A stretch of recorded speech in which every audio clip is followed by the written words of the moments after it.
There's new hope for those with macular degeneration, a form of blindness that affects hundreds of thousands of elderly people in Britain.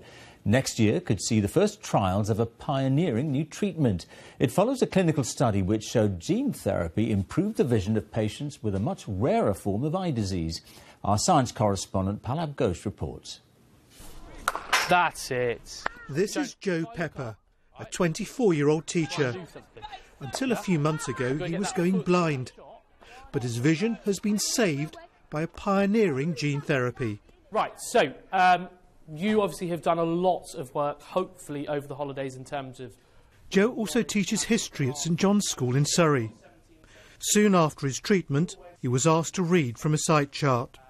You read out the letters from the top individually, and I just kept on going and going and going beyond what I'd ever done. And Anna, my research, the nurse up there, she came out and she was taking me back to the waiting room, and she just looked at me and said, "It's fantastic," and the both of us just had tears in our eyes, and went back and sat next to my dad. He just looked at me and we both literally just sat there in each other's arms, just realising that actually it I could see more than I can ever remember seeing, really. So how does the gene therapy work?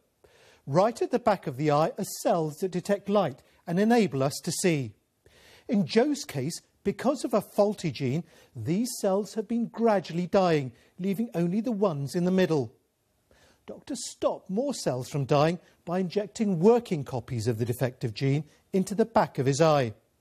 The treatment also revitalises some of the dying cells and so has actually improved his sight. And what about in the evening and things when the light is low? Do you notice any difference? The surgeon leading the research is seeking to begin trials for more common forms of blindness, including age-related macular degeneration. What we've learned here is how to apply gene therapy successfully in a very rare disease.